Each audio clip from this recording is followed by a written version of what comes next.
नमस्कार दोस्तों, ये video editorial compilation for mains का पार्ट है। आप प्लेलिस्ट में जाके एटोरियल की वीडियोस पेपर वाइज और टॉपिक वाइज देख सकते हो।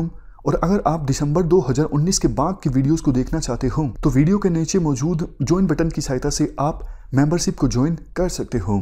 चलिए डिस्कशन स्टार्ट करते हैं। आप जीएस पेपर 2 के इस टॉपिक से आर्टिकल को रिलेट कर सकते हो। देखो, गुजरात में जो कोस्टल एरियाज हैं, पोरबंदर, मैंगरोल, वेरावल या फिर दीयू जो यूनियन टेरिटरी हैं, इन रीजन्स के बहुत सारे मछुआरे अभी फिलहाल पाकिस्तान की जेलों में बंद हैं। उसी प्रकार से पाकिस्तान के बहुत सारे मछुआरे इंडिया की जेलों में बंद हैं। संख्या की बात करें, 1 जुलाई तक 270 इंडियन फिशरमैन जो हैं वो पाकिस्तान के प्रिजन्स में हैं और 54 सिविलियन प्रिजनर्स जो मछुआरे नहीं हैं वो पाकिस्तान की जेल में बंद हैं। उसी प्रकार से इंडिया में 97 पाकिस्तान फिशरमैन जेलों में बंद हैं और 265 सिविलियन प्रिजनर्स जेलों में बंद हैं।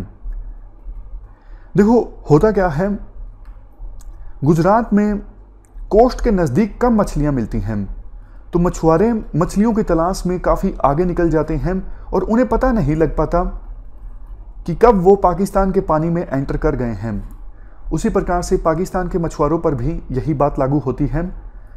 देखो, ये गरीब लोग होते हैं जो अपनी रोजी रोटी कमाने के लिए गलती से दुश्मन देश के पानी में चले जाते हैं।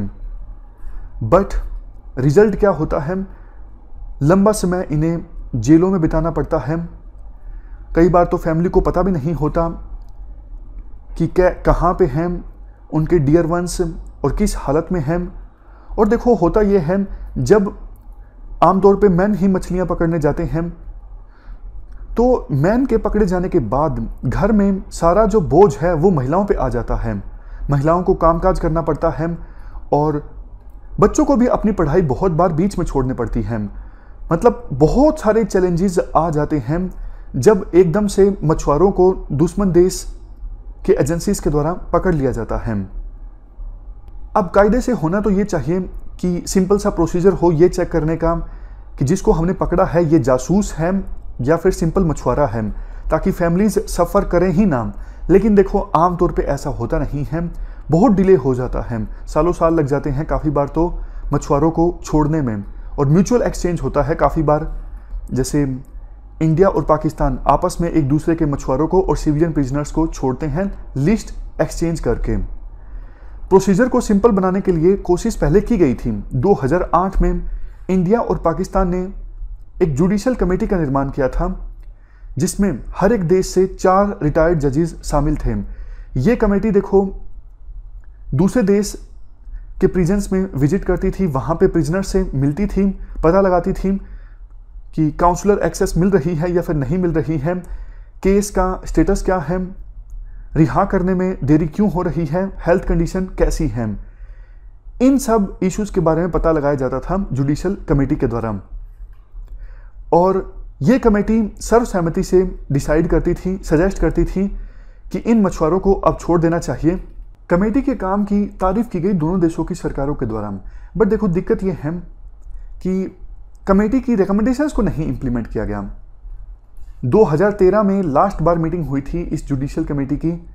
5 साल बाद इंडिया ने कोशिश की 2018 में कि इस कमेटी को रिवाइव किया जाए। इंडिया ने अपनी तरफ से 4 मेंबर्स को नॉमिनेट कर दिया, लेकिन पाकिस्तान ने किया ही नहीं। पाकिस्तान सीरियस नहीं है। अब देखो, पाकिस्तान को इस ह्यूमैनिटेरियन इशू पर विचार करना चाहिए। पाकिस्तान अपनी तरफ से 4 मेंबर्स को नॉमिनेट करे ताकि जल्द से जल्द इस कमेटी की मीटिंग हो और कमेटी जो रिकमेंडेशंस दे उन्हें इंप्लीमेंट किया जा सके।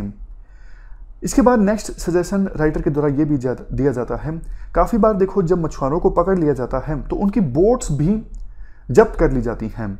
अब मछुआरे के लिए तो बोट्स उनकी जीवन यापन के लिए बहुत इंपॉर्टेंट सोर्स हैं, तो मछुआरों को जब लुटाया जाए तो उनकी बोट्स भी लुटाई जाएं ताकि वो रिपेयर करवा के कम से कम अपना जीवन यापन तो कर सकें।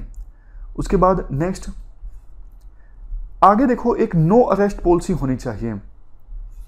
मतलब बॉर्डर के पास आईडी कार्ड्स दिए जा सकते हैं दोनों देशों की सरकारों के द्वारा, ताकि इंडिया का कोई फिशरमैन चला भी जाता है पाकिस्तान के पानी में तो आईडी कार्ड चेक करके पाकिस्तान की फोर्सेस उसे छोड़ दें। उसी प्रकार से अगर पाकिस्तान का कोई मछुआरा इंडिया के पानी में आ जाता है तो Indian agencies ID card check करके उस मछुआरे को छोड़ दें। इस प्रकार से अगर नो अरेस्ट पॉलिसी अपनाई जाएगी तो बहुत फ़ायदा होगा दोनों देशों के मछुआरों को और ह्यूमैनिटेरियन इशू को एड्रेस किया जा सकेगा।